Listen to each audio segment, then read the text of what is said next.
Meu nome é Jonas, e esta é uma história que eu mesmo às vezes duvido se aconteceu de verdade. Era dezembro, quando aceitei o emprego como vigilante noturno no cemitério municipal São Lázaro, numa pequena cidade do interior de Minas Gerais. O trabalho parecia simples: rondas a cada 2 horas, anotar no livro de ocorrências, garantir que nenhum vândalo entrasse. Em troca, pagavam um valor que para mim na época era uma salvação. Logo na primeira noite, senti que aquele lugar era diferente.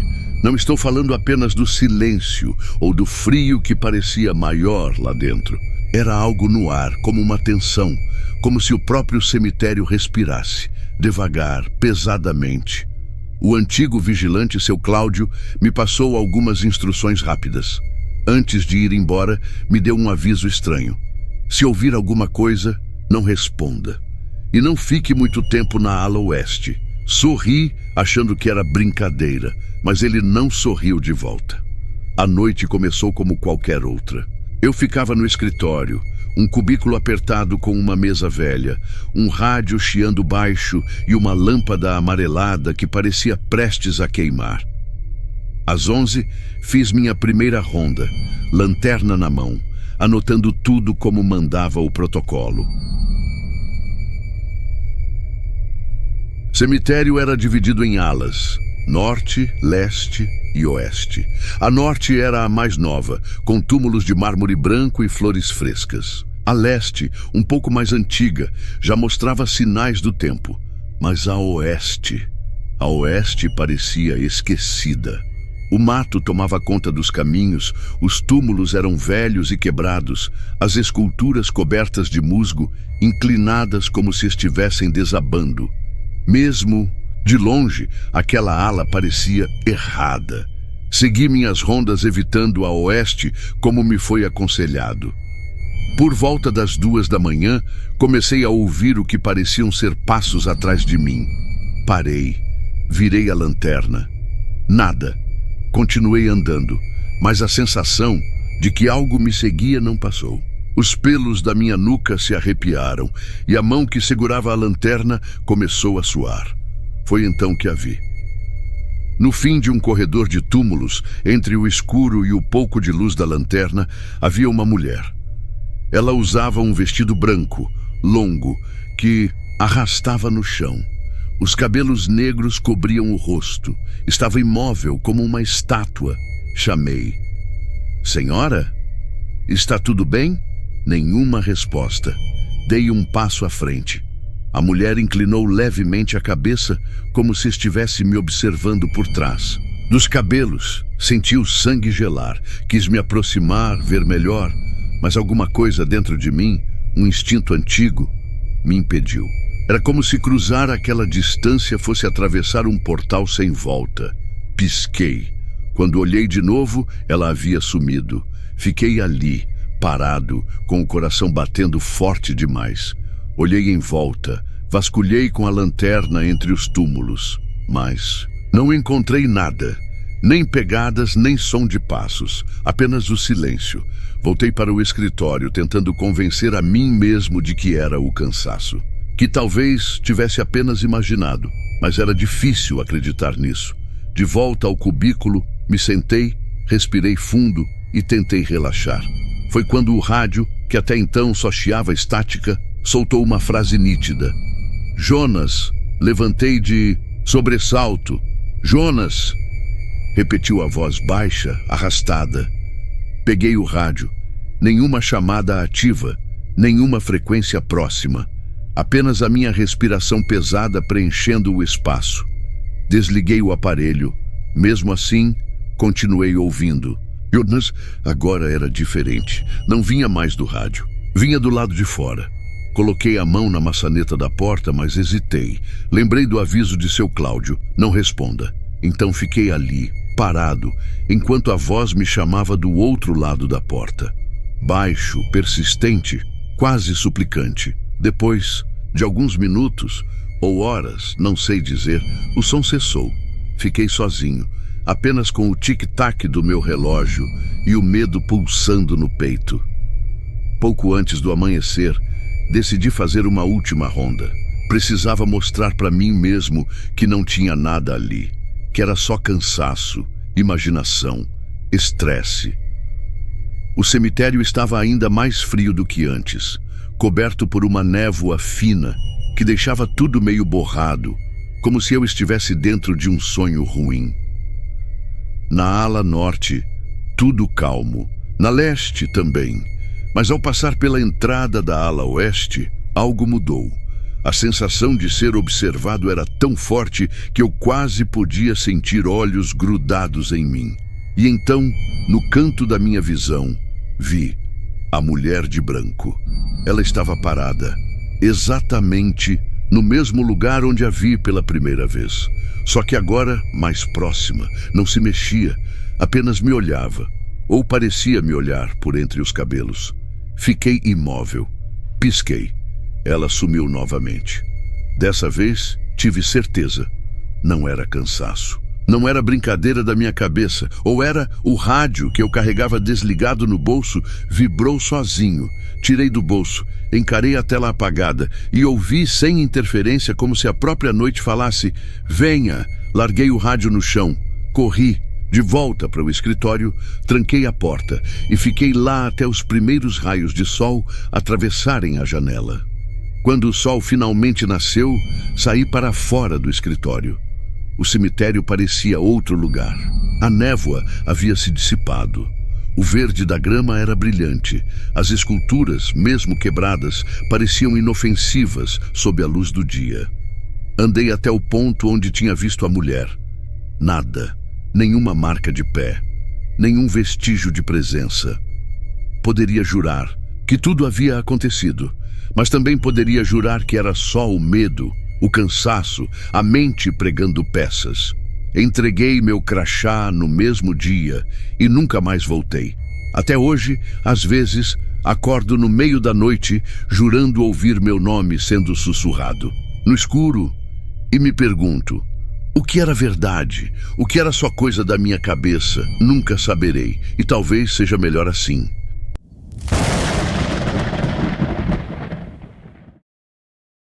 Meu nome é Rafael, tenho 28 anos e durante quase 2 anos trabalhei no turno da madrugada em um posto de gasolina isolado no interior de Goiás. Era o último posto antes de um trecho de estrada conhecido por ser perigoso, tanto por assaltos quanto por acidentes. Quem abastecia ali sabia que os próximos quilômetros seriam de solidão e escuridão. A maioria dos meus turnos era tranquila. Ficava na pequena loja de conveniência, bebendo café requentado, esperando algum carro perdido, precisar de combustível ou um caminhoneiro cansado querer esticar as pernas. A rádio tocava música brega em volume baixo. As lâmpadas fluorescentes piscavam às vezes, mas nada que me incomodasse. Pelo menos até aquela noite. Era uma terça-feira, céu nublado, vento gelado batendo nas portas de vidro. Cheguei às 11h45 da noite, como sempre, e cumprimentei o Rômulo, o colega que fazia o turno da noite antes do meu. Ele parecia estranho. Olhos fundos, pele pálida, mãos trêmulas. "Tá tudo bem?" Perguntei rindo. "Parece que viu fantasma." Ele não riu. "Só fica dentro da loja hoje", murmurou. "Se ouvir alguma coisa lá fora, ignora." Pisquei sem entender. Antes que eu pudesse perguntar mais, ele já tinha pegado a mochila e saído. Fiquei sozinho, dei de ombros e me ocupei em limpar o balcão, colocar as contas em ordem, ligar o micro-ondas para fazer um miojo. A noite seria longa, como sempre, ou assim pensei. Passava das 2 da manhã quando ouvi o som. Um carro, o motor vinha forte, mas em vez de desacelerar ao se aproximar do posto, parecia acelerar. Corri para a janela, curioso. A estrada estava deserta. Nada, apenas o som do vento sacudindo as placas enferrujadas e o cheiro de gasolina impregnado no ar. Devo ter imaginado, pensei. Voltei para a loja e tentei focar no livro que trazia sempre para matar o tempo. Mas minha mente estava inquieta, os olhos desviando para a porta toda hora. Foi então que ouvi a campainha do sensor da bomba tocar.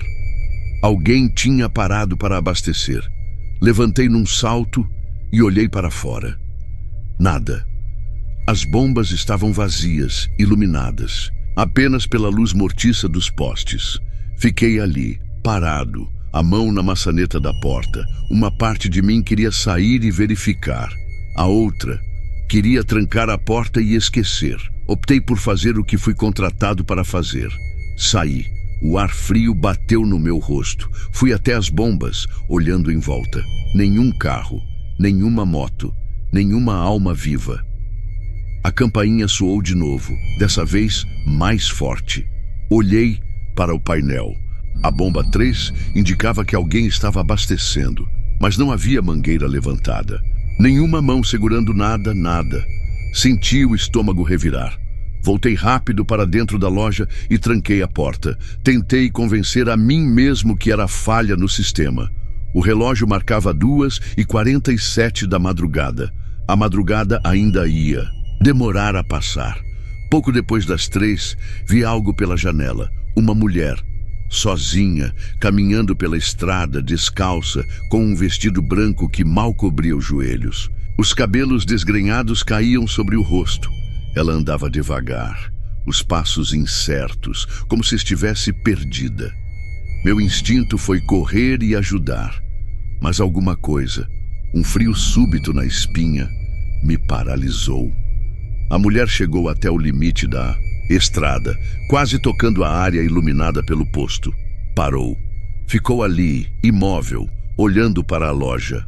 Eu não conseguia ver seus olhos, mas tinha a sensação nítida de que ela me encarava. A garganta secou. Senhora? A minha voz falhou. Precisa de ajuda? Nenhuma resposta. Dei 2 passos para frente. Ela também. 2 passos, em perfeita sincronia. Recuei, ela recuou. A sensação de que aquilo não era normal me esmagou. Tranquei a porta com mais força e corri para o fundo da loja, onde as câmeras de segurança mostravam os ângulos externos. Na tela preta e branca, eu via as bombas, a estrada, o estacionamento vazio. Mas não via a mulher. Voltei à janela, ela ainda estava lá, imóvel, me olhando ou me esperando, não sabia dizer. Fiquei encolhido atrás do balcão, tentando não entrar em pânico. Foi quando ouvi sons vindo do corredor, das prateleiras, passos suaves, sussurros. Rafael, meu nome? Baixinho como uma brisa passando pelas gôndolas de salgadinhos. A primeira reação foi achar que era a rádio ligada. Corri para desligá-la, mas o som continuou. Rafael, agora parecia vir de todos os lados. Rafael, venha! Tremendo, peguei o rádio de emergência que ficava no balcão e tentei chamar a central. Só estática. De repente, o rádio caiu. Da minha mão, como se algo tivesse batido nele. Gelei e voltei a olhar para a janela. A mulher não estava mais lá. Minutos ou horas, não sei. Depois, ouvi de novo o som de motor.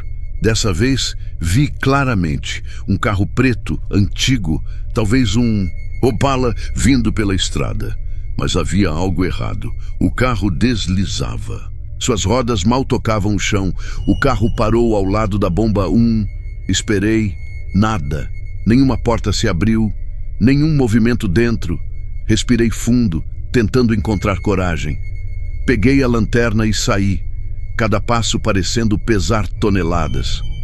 Quando cheguei perto, vi que o carro estava vazio. Os bancos estavam gastos, rasgados em alguns pontos, mas não havia ninguém ali. E no banco do passageiro havia uma coisa, um vestido branco, sujo de barro, o mesmo que a mulher usava. Meu peito apertou. Voltei para a loja sem olhar para trás. Tranquei todas as portas e janelas e esperei o dia nascer. Quando o sol finalmente surgiu, tudo parecia normal. O carro sumira, não havia marcas de pneus, nem vestido no chão, as bombas estavam zeradas. Poderia jurar que foi tudo um sonho ruim, uma peça da minha mente cansada. Mas então vi, no balcão onde eu costumava apoiar o rádio, algo que não deveria estar ali, uma marca de mão, uma marca pequena, delicada, como a de uma mulher, feita de lama seca. Passei a mão. A marca sumiu como poeira. Naquela manhã, pedi demissão. Disse que era por motivos pessoais. Não contei a ninguém o que vi, o que ouvi, o que senti. E até hoje, quando passo por postos de gasolina vazios, sinto aquele arrepio subir pela espinha e me pergunto, foi real? Ou foi apenas a minha cabeça brincando comigo? Nunca vou saber. E talvez eu não queira saber.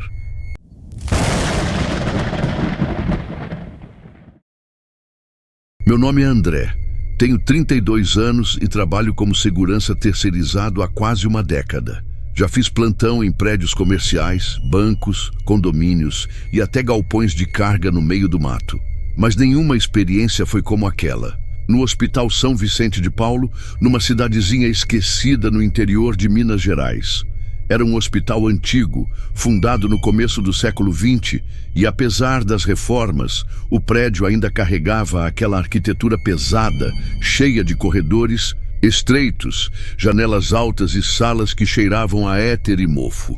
Me contrataram para o turno da madrugada das 9 às 6 da manhã. Eu seria responsável por cuidar da ala velha, uma parte desativada do hospital que, segundo eles, era somente para armazenar equipamentos antigos. O salário era acima da média. Aceitei sem pensar 2 vezes. Deveria ter desconfiado. No meu primeiro dia, o gerente da segurança, seu Hélio, me explicou rápido as instruções.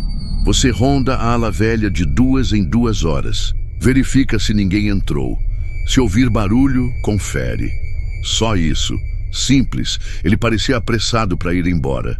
Mal me olhou nos olhos enquanto entregava o radiocomunicador e as chaves.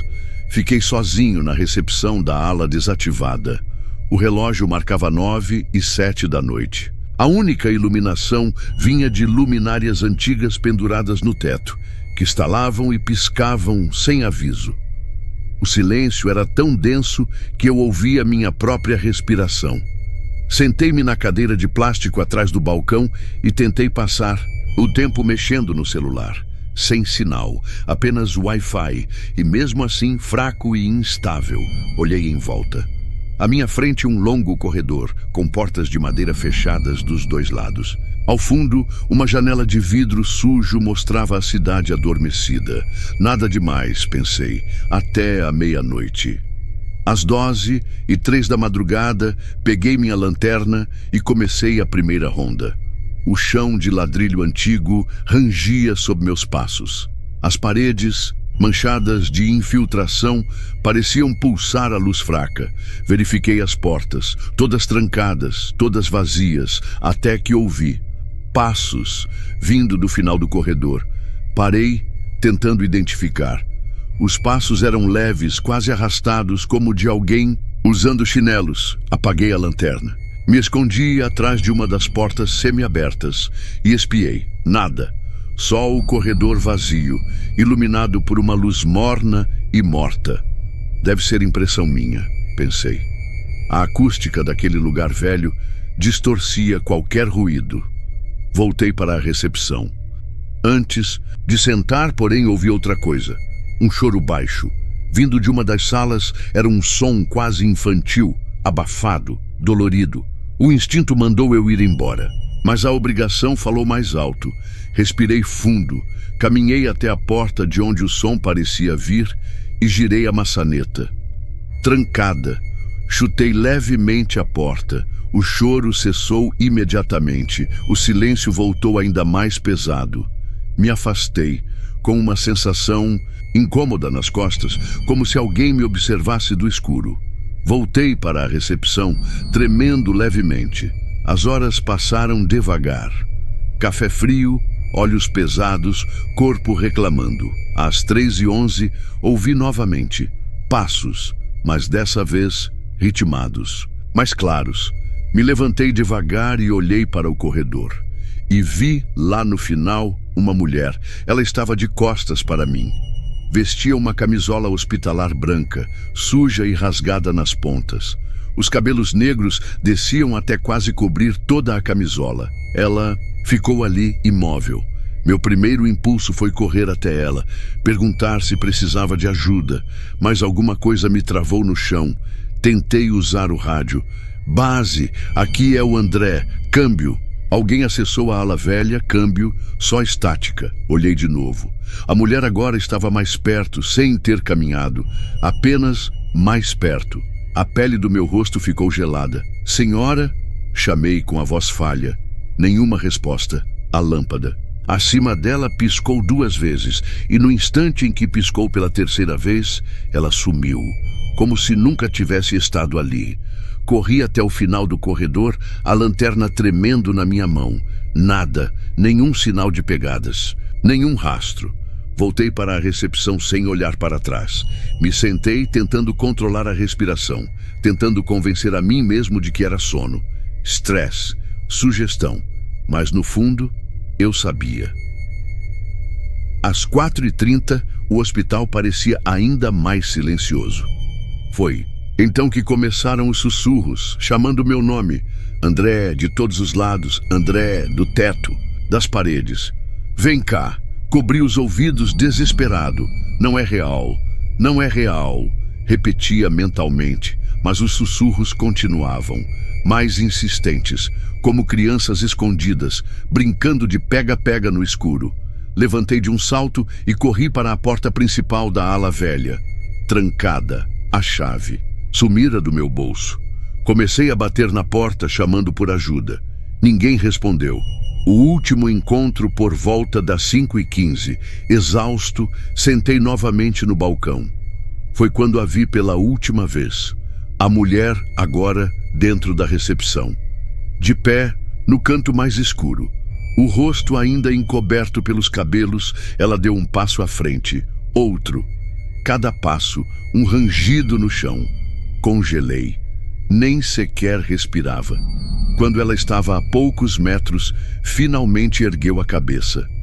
O rosto. Não era um rosto, era um vazio. Apenas pele esticada onde deveriam estar olhos, nariz, boca, um grito preso na garganta. Fechei os olhos e rezei para acordar. Quando abri os olhos, a recepção estava banhada pela luz cinzenta da manhã. O hospital parecia normal. A porta da ala velha estava aberta. A chave no meu bolso. Levantei com o corpo dolorido. Seu Hélio me esperava na recepção principal. Turno tranquilo? Perguntou casualmente. Hesitei. Olhei para ele, depois para o corredor vazio, e apenas sorri, cansado. Sim, tranquilo. Entreguei o rádio e fui embora. Foi real, foi cansaço, minha cabeça nunca saberei. E talvez seja melhor assim.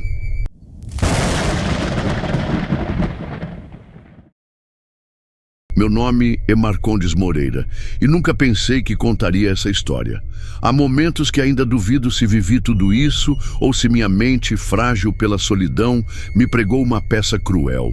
Nasci e cresci em Itatiaia, uma cidade pequena, quase esquecida, cercada de montanhas e mato. Durante boa parte da vida fui feliz ali, especialmente depois que conheci a Júlia, minha esposa. Foram 12 anos juntos. 12 anos que pareciam destinados a durar para sempre. Até o dia do acidente. Ela voltava do trabalho debaixo de chuva forte. Perdeu o controle do carro numa curva da estrada e não voltou mais. Dizem que a morte é rápida, misericordiosa. Mas quem fica sabe. O luto é que é cruel, arrastado. Depois do enterro, a casa que compramos juntos virou um mausoléu. Cada parede, cada móvel parecia guardar um pedaço dela. O cheiro de sua colônia ainda impregnava no travesseiro, mesmo meses depois. A princípio, achei que me acostumaria com a ausência. Achei que o tempo daria conta. Eu estava errado. Certa noite, uns 6 meses depois da perda, estava deitado no sofá. A televisão ligada apenas para fazer barulho de fundo. Foi então que ouvi um leve arrastar de móveis vindo da cozinha. Sentei devagar, os olhos fixos na porta que separava a sala do restante da casa. O som parou. Levantei, acendi todas as luzes possíveis e fui até a cozinha. Nada fora do lugar. Nenhum sinal de que algo tivesse se movido. É só o vento, pensei, mesmo com as janelas todas fechadas. Voltei para o sofá, mas o sono já tinha ido embora. Fiquei encarando a tela piscando, tentando ignorar o desconforto crescente dentro do peito. Naquela noite, sonhei com Júlia. Ela estava no quintal, de costas para mim, vestindo um vestido branco. Quando a chamei, ela virou, mas seu rosto era uma mancha sem forma, uma névoa. Acordei, encharcado de suor, o coração disparado, e foi aí que começou. Nos dias seguintes, os sons se intensificaram. Arrastar de cadeiras, estalos nas paredes, passos no corredor. Eu tentava racionalizar. Madeira velha estalando, casa expandindo e contraindo com a mudança de temperatura. Coisas normais, até que uma noite ouvi algo diferente. Uma risada, baixa, contida, vinda do quintal. Olhei pela janela da cozinha. O quintal estava vazio, apenas o varal balançando ao vento. Mesmo assim, a sensação de que alguém estava ali era forte, quase física. Comecei a trancar todas as portas e janelas antes de dormir. Deixava luzes acesas pela casa e dormia mal, acordando a cada pequeno ruído. Eu me convencia de que era o luto, que estava enlouquecendo devagar. Mas no fundo, uma parte de mim sabia que havia algo além da saudade, algo que me observava, algo que queria ser visto. Era uma quinta-feira fria. Quando vi, não ouvi nada naquela noite. Nenhum barulho, nenhum estalo. Havia apenas um silêncio pesado, sufocante. Eu estava na cozinha, lavando uma xícara, quando percebi algo pelo canto do olho. Uma sombra, um movimento rápido no corredor. Virei na hora, o coração saltando na garganta.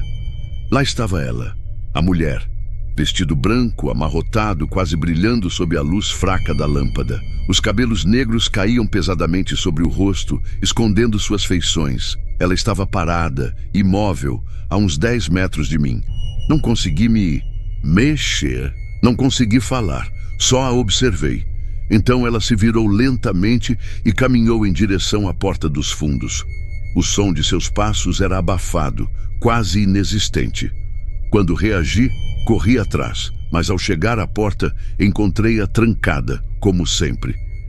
E o quintal vazio, o varal balançava preguiçosamente. O portão estava fechado. Nenhum sinal de intrusos. Fiquei ali parado por longos minutos tentando entender. Minha mão tremia. Voltei para a cozinha, respirei fundo e me convenci de que era estresse, excesso de trabalho, falta de sono. Talvez tenha sido apenas saudade. Sim, era isso. Era mais fácil acreditar nisso. Nos dias seguintes, tentei tocar a vida normalmente. Trabalho, supermercado, faxina, o de sempre. Mas a sensação de estar sendo observado crescia a cada dia. Comecei a sentir sua presença em todos os cantos da casa. No espelho do banheiro, no reflexo da TV desligada.